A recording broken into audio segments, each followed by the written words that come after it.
اعوذ باللہ من الشیطان الرجیم بسم اللہ الرحمن الرحیم اللہم صلی علی محمد و آل محمد وعجل فرجہم۔ کون ہے وہ ذات جو ساری روئے زمین پر حکومت کرنے والے اور پھر خدائی کا دعوت کرنے والے نمرود کو ایک ناچیز مچھر کے ذریعے ہلاک کر دیتی ہے؟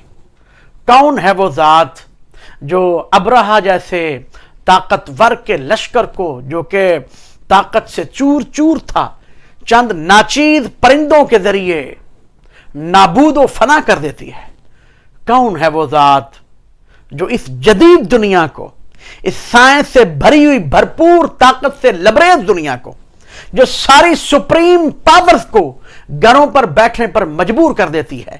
اور آزادی کے نام نہاد نعرہ لگانے والوں کو ایک چار دیواری کا غلام بنا دیتی ہے؟ وہ کوئی اور نہیں، وہ وہی ہے جس کو فخر الانبیاء محمد مصطفیٰ صلی اللہ علیہ وآلہ وسلم سجدہ کرتے ہوئے نظر آتے ہیں۔ وہ ذات کوئی اور نہیں، وہ وہی ہے جس کو فخر الاولیاء جانشین مصطفیٰ حضرت علی ابن ابی طالب جس کی بارگاہ میں اپنا سر جھکاتے ہوئے نظر آتے ہیں۔ اور وہ ذات وہی ہے جو اپنے بندوں کو، اپنی مخلوق کو پکار پکار کے کہتی ہے ہاں وہ مہینہ آ رہا ہے، 12 مہینوں میں سے وہ مہینہ آ رہا ہے کہ جس مہینے میں تم ایک دفعہ شرمندہ ہو کر اپنے گناہوں کا اقرار کرتے ہوئے ایک آنسو اپنے گناہوں پر بہاؤ، ایک اتنا آنسو کہ مچھر کا پر بھیگ جائے۔ وہ ذات کہتی ہے اس آنسو بہانے کے عوض، تمہارے گناہوں کا اقرار کرنے کے عوض میں تمہیں ایسا کر دوں گا جیسے کوئی بچہ ابھی ماں کے بطن سے باہر آیا ہو، جیسے وہ پاک ہوگا میں تمہیں ایسے گناہوں سے پاک کر دوں گا۔ وہ مہینہ جو پکارتا ہے، وہ ذات جس کا وہ مہینہ ہے، جسے خداوند عالم فرماتا ہے یہ میرا مہینہ ہے، میں تمہیں اپنی مہمان نوازی کے لیے بلاتا ہوں،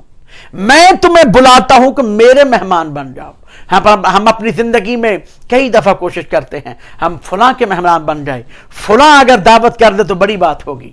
یہ وہ مہینہ آ رہا ہے جو سارے کا سارا خداوند عالم کی مہمان نوازی میں گزرتا ہے، جس کے بارے میں حضرت محمد مصطفیٰ صلی اللہ علیہ وآلہ وسلم خطبہ دیتے ہوئے ارشاد فرماتے ہیں اے لوگو تمہاری طرف رحمتوں اور برکتوں سے بھرپور مہینہ آ رہا ہے جس میں گناہ معاف ہوتے ہیں۔ یہ مہینہ خدا کے ہاں سارے مہینوں سے افضل و برتر ہے، جس کے دن دوسرے مہینے کے دنوں سے بہتر ہیں، جس کی راتیں دوسرے مہینوں کی راتوں سے برتر ہیں، جس کی گھڑیاں دوسرے مہینوں کی گھڑیوں سے بہتر ہیں۔ یہ وہی مہینہ ہے جس میں حق تعالیٰ نے تمہیں اپنی مہمان نوازی میں بلایا ہے، اور اسی مہینے میں خدا نے تمہیں بزرگی والے لوگوں میں قرار دیا ہے کہ اس میں سانس لینا عبادت ہے، اس میں سانس لینا تسبیح ہے اور سونا عبادت ہے۔ اگر تم سوئے بھی رہو تو عبادت ہوگی۔ یہ وہ مہینہ ہے جسے کہتے ہیں ماہ مبارک رمضان المبارک۔ تم اچھی نیت کے ساتھ آؤ تو جو چاہو گے پالو گے۔ اس میں شیطان کو قید کر لیا جاتا ہے، اس میں تمہارے اعمال قبول کیے جاتے ہیں، اس میں تمہارے گناہوں کو بخش دیا جاتا ہے۔ شرط یہ ہے کہ اچھی نیت کے ساتھ اپنے گناہوں کا، اپنی کوتاہیوں کا اقرار کرتے ہوئے خدا کی بارگاہ میں حاضر ہو جاؤ۔ اور اس ایسی سچویشن میں کہ دنیا کی ساری پاور لاک ڈاؤن ہوئی ہیں، دنیا کے بڑے بڑے ملک گھروں میں بند ہوئے ہیں، وقت بھی ہے، ٹائم بھی آ رہا ہے، وہ مہینہ بھی آ رہا ہے جس میں خدا بلاتا ہے، تو پھر کیوں نہ اس کی طرف جایا جائے، پھر کیوں نہ اس کی بندگی کی جائے، کیوں نہ اس کی بندگی کی توفیقات کو طلب کیا جائے۔ اور یہ وہ مہینہ ہے جس میں تم نیت کرو، ابھی تم نیت کرو گے تمہیں اس کا ثواب مل جائے گا۔ لیکن ایسا نہ ہو کہ یہ مہینہ بھی اسی طرح گزرے جیسے دوسرے تھے۔ آنکھوں کا خیال رکھنا ہے، کانوں کا خیال رکھنا ہے۔ روزہ نام صرف کھانے پینے کا نہیں ہے، کیونکہ اگر صرف کھانے پینے کی بات کی جائے تو مولا علی ابن ابی طالب علیہ السلام فرماتے ہیں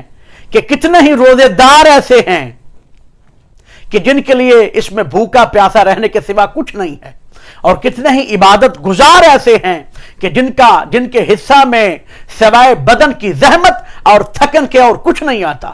کیا کہنا اس عقل مندی کا اس عقل مند کی نیند کا جو جاہل کی بیداری سے بہتر ہے، اور کیا کہنا اس صاحب فراست کا جس کا روزے سے نہ ہونا روزے دار ہونے سے بہتر ہے۔